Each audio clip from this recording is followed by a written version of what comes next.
Welcome to the Explainer. So, today we're tackling one of the absolute biggest puzzles in modern aerospace engineering. Namely, how on earth does an aircraft actually survive in heavily protected, fiercely contested airspace? I mean, picture it.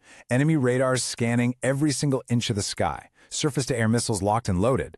Sending in traditional fighter jets is just incredibly risky. So the answer? Ultimate stealth and autonomous tech. And to really wrap our heads around how this works, we're going to completely dissect a truly fascinating machine, India's Ghatak Unmanned Combat Aerial Vehicle. But to understand exactly why the Ghatak is even being built, we first kind of need to look at the reality of modern conflict. If you look at recent global events, security establishments everywhere are shifting to what's now called a drone-first doctrine. We've literally seen how unmanned systems can paralyze conventional armored columns and just punch right through sophisticated air defenses. But here's the catch. As air defenses get smarter, drones absolutely have to get stealthier. You can't just send in a loud, slow, radar-reflecting drone anymore. No way. You need a Phantom, an autonomous Phantom that can just slip right through the cracks of enemy detection. Okay, let's dive into this. Here's our literal blueprint for today's Explainer. We're going to cover designing the Ghatak UCAV, mastering the flying wing, next-gen carbon composites, the stealth engine and exhaust, proving the tech with Swift, and finally, the future of combat.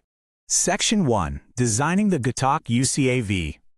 So, this whole project actually traces its roots way back to 2009 under the AURA program. That stood for Autonomous Unmanned Research Aircraft, before they renamed it Ghatak in 2015. So what exactly is this machine built to do?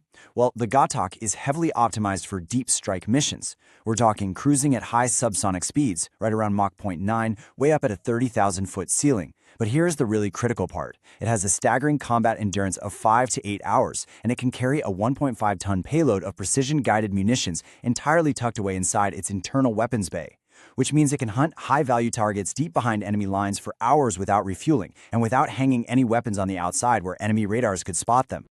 Section 2. Mastering the flying wing.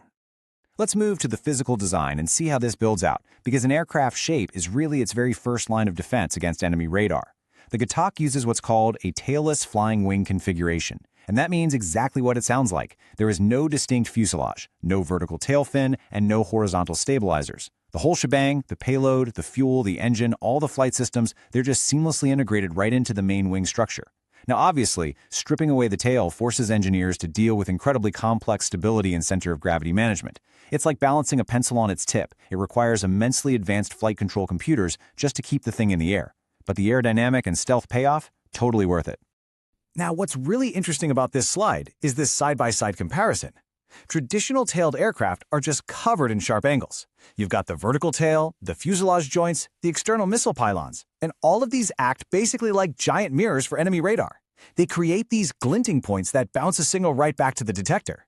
But by completely bypassing that traditional design, the Ghatak's smooth, tailless profile actually scatters incoming radar waves far away from the receiver. It drastically reduces the aircraft's radar cross-section, essentially making a massive 13-ton aircraft look like a bird, or even nothing at all, on an enemy screen. Section 3. Next-gen carbon composites. Because here's the thing. You can have the absolute best shape in the world, but if your drone is held together by heavy, radar-reflecting metal bolts, you are definitely going to get caught.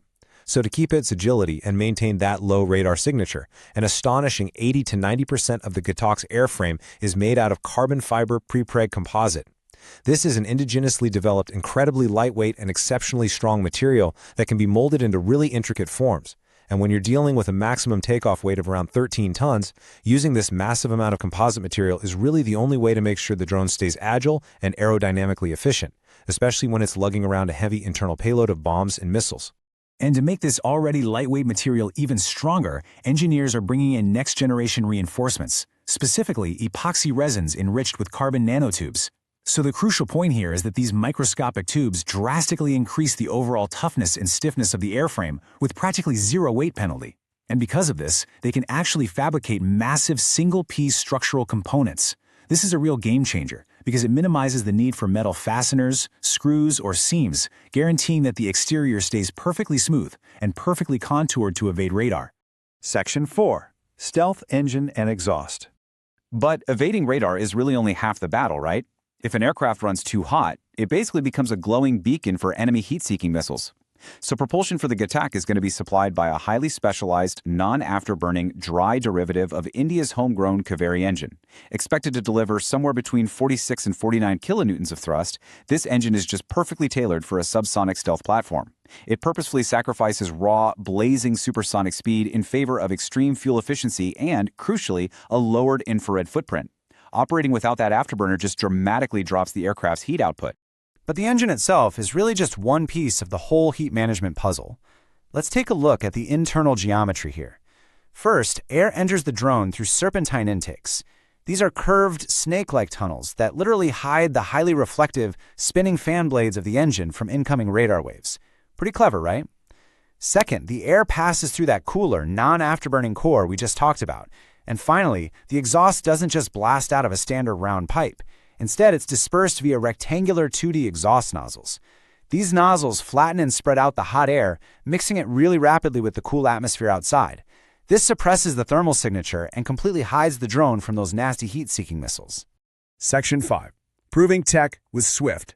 Now, theoretical engineering on a whiteboard is one thing, but actually proving it up in the sky is a whole different beast. Before you go and build an entire fleet of 13-ton stealth bombers, you really need to make sure your computer systems can actually fly a tailless wing. And this brilliantly illustrates exactly how they did it. Meet the Stealth Wing Flying Testbed, or SWIFT. It's a scaled-down technology demonstrator of the Ghatak. It measures about 4 meters long, has a 5-meter wingspan, and weighs in at roughly 1 ton. Swift basically served as the physical testing ground to develop and truly validate those highly complex flight control characteristics you need for high subsonic flying wing designs. And the development timeline for Swift was just remarkably rapid. I mean, look at this. Ground tests began in June of 2021. By October of that exact same year, they were already conducting initial taxi trials on the runway. And then, on July 1st, 2022, Swift successfully executed a completely clean flight. We're talking takeoff, waypoint navigation, and a buttery smooth landing, all entirely in a fully autonomous mode. No remote control joystick needed.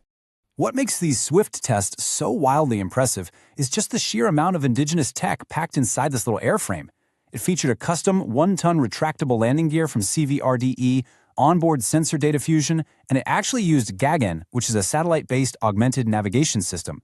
Because of all these incredibly advanced systems, Swift was able to autonomously take off and land from literally any runway with surveyed coordinates without needing a human pilot, and amazingly, without even needing to rely on ground radars or outside infrastructure. Section 6. The Future of Combat. So why does all of this matter? The stealth shaping, the advanced materials, the autonomous testing? Well, it matters because of the massive strategic shift this represents. The Ghatak is poised to act as an absolute force multiplier. With its internal weapons bays and extended combat endurance, autonomous platforms exactly like this one will be sent into the most dangerous, densely packed air defense zones. They're purpose-built to suppress adversary radar systems and eliminate high-value targets completely undetected. Basically, they'll be clearing the skies and neutralizing ground threats long before any manned fighter jets even need to enter the battlefield. So, I want to leave you all with this final thought. As technology like the Ghatak UCAV reaches full maturity, the traditional methods of air defense are basically facing an existential crisis.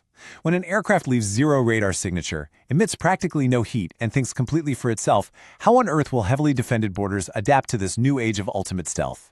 It is a fascinating engineering arms race, and the skies are for sure only going to get more interesting. Thanks so much for joining me on this explainer, and keep your eyes on the horizon.